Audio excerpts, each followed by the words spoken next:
Good afternoon, everyone. Welcome to another Rookie Card Collector 123 video. In today's episode, we're going to continue our look at the true rookie cards for the Baseball Hall of Famers. We're up to the S's right now. We're going alphabetical order from Z forward to A. So today we're going to begin with the S's.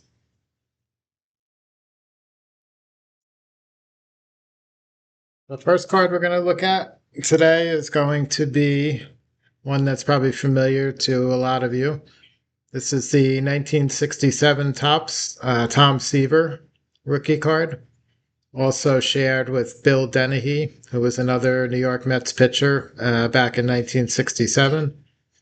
The Seaver rookie is a tough card. It's a high number, so it's a shorter print than the high number series, and one of the more challenging post-war Hall of Fame rookies to locate, especially a nice centered copy in good condition.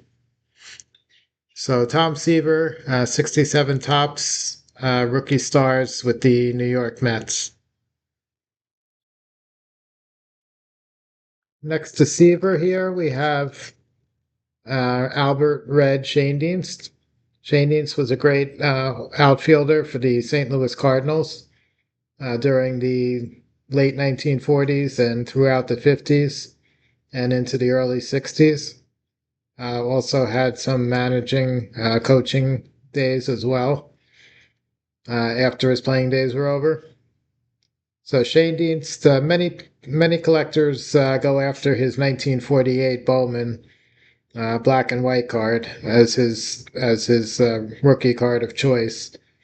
But Schoendienst actually had another card issued prior to that, 2 years. Was put out in 1946 by Sears, Roebuck and Company, the department store brand. They printed sets of both the St. Louis Cardinals and St. Louis Browns in 1946, both teams American and National League. These are super scarce and tough to find.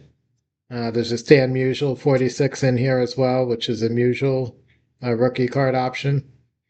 The Schoendienst, I actually used to own a copy of this one back in the 2010 era when I was collecting the Hall of Fame rookie cards.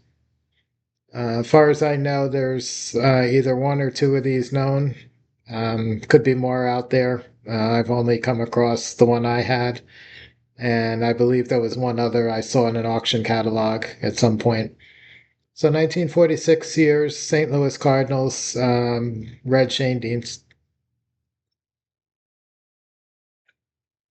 Next card we're going to look at is another familiar one. This is 1973 Topps. This is Mike Schmidt, joined by Ron Say and Dave Hilton. 1973 rookie third baseman, put out by Topps. There's also an O-Pee-Chee version of this, which is much tougher to find. Exact same image, same players. Also from 73 Topps. The Ron Say is actually his second year card. Say had a 72 Topps rookie card, one of those three-player cards as well, which he shared with Ben Oglivie. So 73 Topps Mike Schmidt rookie, the true rookie card. Schmidt also had a 72 collectible from Puerto Rico, which would have qualified for rookie card status, except it was a issue of stickers as opposed to cards. So it would be a 72 Schmidt. It would be a rookie or a pre-rookie, but not a rookie card, as a sticker is obviously not a card. So 73 Topps Mike Schmidt. And the last one on this page is going to be from 1914. This is the ever popular Cracker Jack series with the deep red backgrounds. This one is a 14 Cracker Jack Ray Schalk. Schalk was the catcher for the Chicago White Sox, part of the Black Sox team. Schalk was one of the clean players, though, that was not indicted in the gambling scandal. Great Hall of Fame catcher, primarily noted more for his defense than for his hitting. And a very tough card to find, 14 Crackerjack, Ray Schalk. Next card we're going to show is our first Negro Leaguer today. This is going to be Louis Santop. Louis Santop was one of the earliest Negro League great catchers. Played in the late 1900s, 19 teens, and into the 1920s. Santop was an outstanding hitter as well as a catcher. Played for some of the great New York Lincoln Giants teams during the 19 teens, and as well as playing winter ball in Latin America, as many of the Negro League guys did. So Santop's rookie card is on the 1974 Lachlan Old Time Black Stars. It was a set put out by Lachlan, sponsored by Fleer. And the Old Time Black Stars we've looked at in past episodes. They had a 36 card series of all Negro League greats. They duplicated that series with different players in '78, 4 years later, and printed cards of the guys. All the major stars that they missed in '74 were included in 1978. So '74, Lachlan, Old Time Black Stars, Louis Santop, true rookie card. Next up, we have a Ryan Sandberg card. This one is not seen very often. This is a 1982 Red Lobster card. It's a horizontal fielding pose as compared to his more well-known 83 rookie cards from Topps, Fleer and Donruss, as well as Topps put out a sticker as well.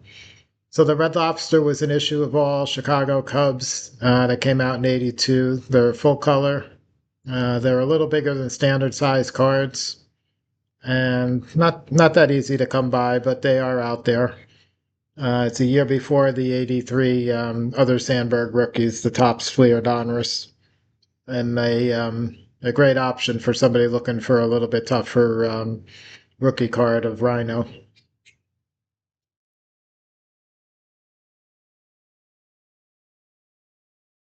Okay, next one we're going to look at is the 1961 Topps Ron Santo. So Santo was recently elected a few years ago into the Hall of Fame after a long struggle, many years trying to get in. Unfortunately, Santo is no longer with us now, but he appears on the 61 Topps, the Rookie Cup trophy in the bottom corner there. And Santo also appeared in a 61 Post Serial card as well, another rookie option, but the more widely collected is what I chose here, which is the 61 Topps Santo. And the last one we're going to look at again on this page is going to be the Nolan Ryan slash Jerry Koosman rookie. Both were New York Mets star pitchers in the late 60s. Helped the '69 Miracle Mets World Series champion, and pitched into the Koosman stayed with the Mets well into the '70s, late '70s. Ryan moved on to the California Angels at that time and became the all-time great strikeout artist that he was. So '68 Rookie Stars Mets. This Topps card here also appeared in a Venezuelan League version, the Venezuelan Topps from '68, as well as the Opeachy from '68. All three of those share the exact same image. There's a fourth card of Nolan Ryan as a rookie with the same image as well. It was a '68 Milton Bradley, which was a board game, and there was a group of Topps cards from that season, '68, that were issued in conjunction with the board game, including the Nolan Ryan, Jerry Koosman rookie. So 4 different Nolan Ryan rookies with this exact same image. This would be the Topps, which is the most popular, most widely collected.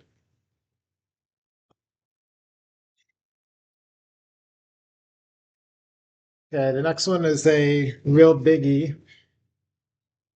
So this is going to be the 1916 Sporting News Babe Ruth, the true Babe Ruth rookie card. as he's with the Major League Boston Red Sox.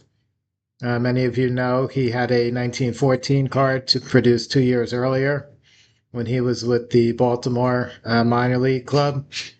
It was a Baltimore News card. It was a minor league team issue, and those are extremely rare. There's about 10 of the Ruths known from the Baltimore News. The Sporting News is not as rare as that, but extremely hard to find. And today's world, these are mid six-figure prices for a Ruth rookie, and pretty much any condition above a two.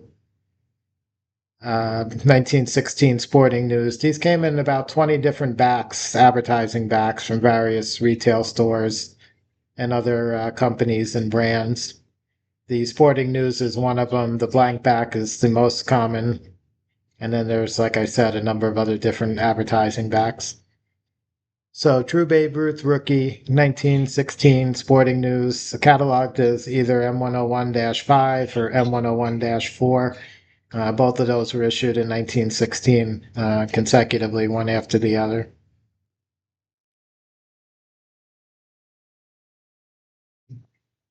Next card up we're going to look at is this goes back to one of the oldest baseball card series. This is the 1887 to 90 Old Judge tobacco cards. These were cataloged as N172 in the American card catalog. This one pictures Amos Rusey. Rusey was a great Hall of Fame pitcher for both the New York Giants and Indianapolis minor league affiliate ball club prior to the Giants. Rusey was one of the great early pitchers of professional baseball. At this point, it was only the National League. American League would not be formed until 1901. So Amos Rusey in the N172 Old Judge series in the pitching pose. He appears in several different poses, as most of the Old Judge players do. And true Amos Rusey rookie. Okay, next one we're going to look at is a pitcher. Pitched for both the Red Sox and the Yankees during the 20s and 30s. This is Charles Red Ruffing. Ruffing appears on this 1924 Diaz cigarettes. These are extremely rare. These were actually printed in Cuba. It was a card set of roughly 100 pictures, 100 players pictured. And every single card in the set is a pitcher, which makes it kind of unique. There was no batters or other position players other than pitchers in the series. The populations on these are typically under 5 per player. I believe the roughing might be around 2 or 3 known. This was one card when I was collecting my Hall of Fame rookie collection back around 2010. This was one card I was never able to find and add to the collection. I think I ended up having one of the earliest exhibit cards of roughing as my rookie card representative. So 24 Diaz cigarettes, red roughing. And next to roughing on the page here is a 1962 Topps. That's Babe Ruth on the left side, and Jacob Rupert, who was the New York Yankees owner, on the right side there on a 1962 Topps, sharing a Babe Ruth special. It's a commemorative card. But the earliest card appearance for Jacob Rupert on a true rookie that would qualify as a baseball card. So 62 Topps, Jacob Rupert, along with Babe Ruth. Okay, next one we're going to look at is another Cracker Jack. This one is a 1915 Cracker Jack. This is Ed Roush, who was a great outfielder, primarily for the Cincinnati Reds ball club in the 19-teens and 1920s. Roush was one of the participants in the 1919 World Series with the famous Black Sox scandal. Roush played for the victorious Cincinnati Reds. Outstanding hitter, excellent batting average, career average, and a very good outfielder as well. Roush was not in the 14 Cracker Jack set, the tougher of the two, but was in 1915. Again, the 15s can be differentiated from the 14 Cracker Jacks. Most of them use the same image, but they can be differentiated based on the back of the card being upside down as opposed to right side up. So 15 Cracker Jack, Ed Roush, true rookie card. Next one we're going to look at is another Negro League great. We saw Louis Santop before. So this one is going to be Bullet Joe Rogan. He was a Kansas City Monarchs star pitcher during the 1920s into the early 30s. Also an excellent hitter. And he was also in the U.S. military during World War One. So Bullet Rogan's true rookie card would again fall in the 74 Lachlan all-time Black Star set, just like Santop and many of the others that we've talked about already. Unfortunately, Rogan never had any U.S. printed cards during his Negro League days. Okay, next one we're going to look at is Wilbert Robinson. Robinson is one of the newer elected Hall of Famers. He's again also in the 1887 to 90 Old Judge Tobacco Card series. These were original black and white images mounted on a cardboard backing. That's how the Old Judge cards were produced over a course of 4 seasons from 87 to 90. There were some issued in 86, mainly New York Giant players. And then others were issued throughout the 87 through 1990 timeframe. Wilbert Robinson was a catcher mainly for the at Philadelphia Athletics during that time, and later on would become a manager, most notably with the Brooklyn Superbas / Dodgers. So Robinson, true rookie card, 1887, Old Judge, N172 in the American card catalog. And the last card we're going to look at today is another biggie, similar to the Babe Ruth. This is a Jackie Robinson true rookie card. This is a 1947 Bond bred Jackie Robinson. This is the card from the first Bond bred set, multiplayer set.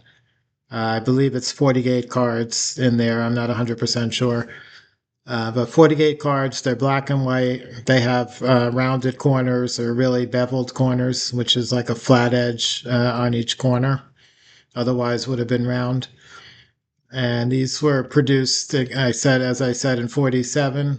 There was some reprints and later print runs issued, most notably during the 1980s that had square corners. And there was also been reprints of these round beveled corners made over the years as well. So over the years, not all the companies have graded these due to the number of reprints out there. So you want to be careful with this issue. Preferably buy one that's already graded, especially a Jackie rookie that's going to cost 4 figures or more in high grade. So 47 Bond bred, true rookie Jackie Robinson. This is 2 years prior to his Bowman rookie and Leaf rookie. Jackie also had a 1946 issue when he was with Montreal after signing with the Dodgers in the minor leagues. That was called Parade Sportive. Those were oversized, about 6x9 premiums. That was from a Parade Sportive newspaper out of Canada. They would not qualify as a card. And they're also picturing him, as I said, in Montreal, in his Montreal uniform. So that would be a pre-rookie Jackie. So 47 Bond bred, true rookie Jackie Robinson. So that's going to wrap up today's episode of identifying true rookie cards of the Baseball Hall of Famers. We covered another 16 today. Next time, we will start off again in the R's and continue working our way backwards through the alphabet. So I hope you enjoyed today's video. Have a great day, and I'll catch you guys on the next one.